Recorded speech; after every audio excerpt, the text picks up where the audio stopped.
कुतुबुद्दीन ऐबक ने दिल्ली में मंदिरों को तोड़वाना शुरू किया तो केवल पंडा पुजारियों ने विरोध नहीं किया था, बल्कि आम जनता ने भी विरोध किया था और सबकी हत्या की गई। उसके बाद वहां कुतुब मीनार बनी।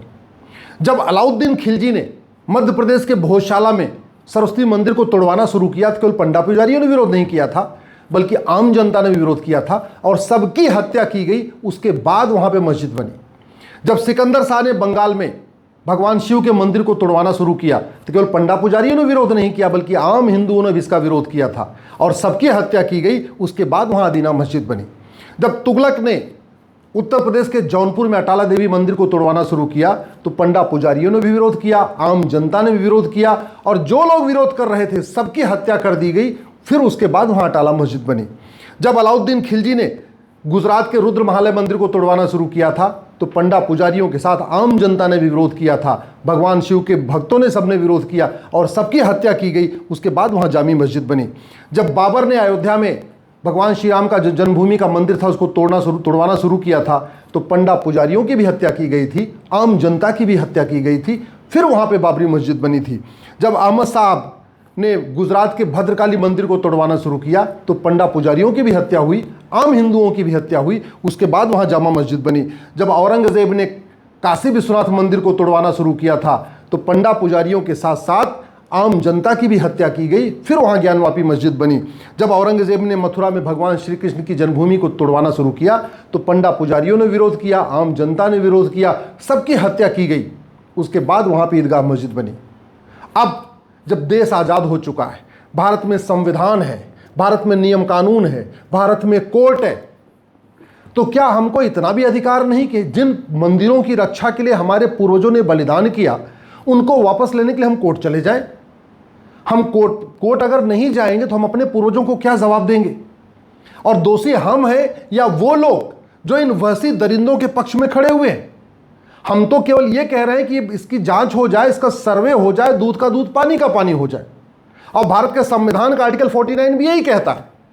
आर्टिकल 49 ही भारत के संविधान का कहता है कि जो भी हमारी ऐतिहासिक धरोहरें हैं, जो हमारी पौराणिक धरोहरें हैं, जो हमारे धार्मिक स्थान हैं, उनका रखरखाव करना सरकार की जिम्मेदारी है। अब रखरखाव का मतलब ये थोड़ी था कि जो वहशी दरिंदे जिस स्थिति में छोड़ के गए उस स्थिति में उसका रखरखाव करना। इसका मतलब ये हुआ कि इसके मूल स्वरूप में, उसको पहले मूल स्वरूप में बहाल करना, फिर उनका रखरखाव करना, यह सरकार की जिम्मेदारी थी। लेकिन दुर्भाग्य देखिए, सरकार ने दो घटिया कानून बना दिया। 1958 में एंशिएंट मोनूमेंट एक्ट बना दिया और 1951 में ये प्लेस ऑफ वर्शिप एक्ट बना दिया। ये जो मोनूमेंट एक्ट बनाया, इसके कारण वहशी दरिंदों के जो निशान थे उसके ऊपर करोड़ों रुपए खर्च हो रहा। उदाहरण के लिए महाराष्ट्र में औरंगजेब की कब्र है, उस कब्र की रखवाली के लिए 24x7 24 घंटे 365 दिन सुरक्षा में वहां पे पुलिस की ड्यूटी रहती है और उनके ऊपर करोड़ों रुपए खर्च हो रहा है। किसके लिए? औरंगजेब की कब्र की सुरक्षा करने के लिए। अरे जिन वहशी दरिंदों ने हमारे पूर्वजों की हत्या किया, हमारी माताओं और बहनों को हरम में रखा, जिनके कारण हमारे माताओं और बहनों ने जौहर कर लिया, नदियों में कूद गई, कुएं में कूद गई अपनी इज्जत बचाने के खातिर, उन वहशी दरिंदों के ऊपर 1 रुपए खर्च होना चाहिए क्या? और वो औरंगजेब चला गया, उसको 1 इंच जमीन भारत माता की मिलनी चाहिए क्या? उसकी कब्र यहां पे क्यों है? वो कब्र समतल क्यों नहीं की गई? उसकी रक्षा पे हमारा पैसा, टैक्स का पैसा क्यों खर्च हो रहा है? दोषी वो लोग हैं जो ये बाबर, हुमायूं, तुगलक, गजनी, गोरी, खिलजी के इल्लीगल काम को लीगलाइज करने की कोशिश कर रहे हैं। दोषी वो हैं जो इन वहशी दरिंदों के समर्थन में खड़े हैं। दोषी वो सरकारें हैं जिन्होंने ये 1958 में घटिया कानून बनाया और 1991 में प्लेस ऑफ वर्शिप एक्ट बनाया।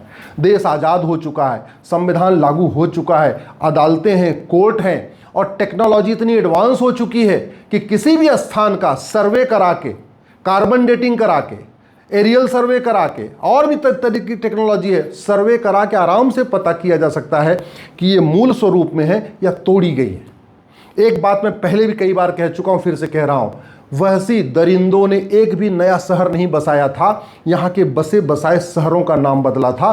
और वहशी दरिंदों ने एक भी नई मस्जिद नहीं बनाई थी, हमारे मंदिरों का ढांचा बदला।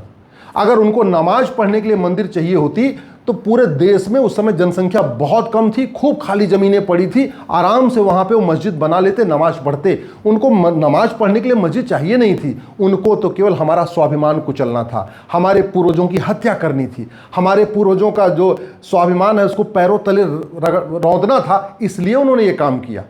और जिन मठ मंदिरों की रक्षा के लिए हमारे राजा, हमारे महाराजा, हमारे सेनापति, हमारे पूर्वज लड़ते लड़ते बलिदान हो गए, अगर स्वतंत्रता के बाद हम उनके लिए कलम की लड़ाई नहीं लड़ सकते, कोर्ट में नहीं लड़ सकते, तो धिक्कार है हमें उनका वंशज होने पे, धिक्कार है सरकार को। हमारे पूर्वजों ने इसलिए देश आज़ाद नहीं कराया कि यहाँ पे बाबर, हुमायूं, तुगलक, गजनी, गोरी का महिमा मंडन होगा। वीर सावरकर जी ने इसलिए काला पानी नहीं सहा, भगत सिंह, सुखदेव, राजगुरु इसलिए फंदे पे नहीं झूल गए, लाल बाल पाल ने इतनी यातनाएं इसलिए नहीं झेली। हमारे पूर्वजों ने इतनी यातनाएं जो झेली हैं देश को आज़ाद कराने में, इसलिए नहीं कि ये जो खिलजी का, ऐबक का, तुगलक का, इनका नामो निशान चलता रहेगा। एक उन्होंने संप्रभु भारत के लिए अपना सब कुछ बलिदान किया, एक स्वतंत्र भारत के लिए अपना सब सर्वस्व बलिदान किया। संप्रभु भारत का मतलब ही होता है न गुलामी का नाम हो, न गुलामी का निशान हो, और स्वतंत्र भारत का मतलब होता है सारा तंत्र हमारा हो, सारा सिस्टम हमारा हो। दुर्भाग्य देखिए, 75 साल से स्वतंत्र संविधान की बात हो रही है, संविधान की शपथ लेकर लोग सांसद, विधायक, मंत्री बन रहे हैं। संविधान की शपथ लेने के बाद लोगों को फ्री में air, free air ticket, free rail ticket, free सब कुछ मिल रहा है, वेतन भत्ता, गाड़ी बंगला मिल रहा है, लेकिन आर्टिकल 49 के ऊपर गंभीरता के साथ चर्चा नहीं हो रही है।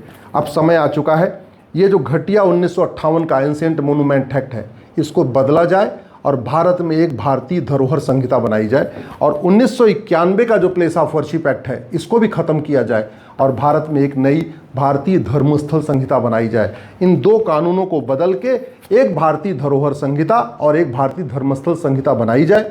एक कमीशन बनाया जाए, काशी, मथुरा, भद्रकाली, भोजशाला, अटाला, देश भर में जितने इस तरीके से वहशी दरिंदों ने हमारे मठ मंदिरों को तोड़ा था, सबका साइंटिफिक सर्वे हो जाए, दूध का दूध, पानी का पानी हो जाए। एक एक मैटर अगर कोर्ट में चलेगा, पहले काशी चलेगा, फिर मथुरा चलेगा, फिर भद्रकाली चलेगा, फिर भोजशाला चलेगा, फिर अटाला चलेगा, सदियां गुजर जाएंगी। इतना समय नहीं है।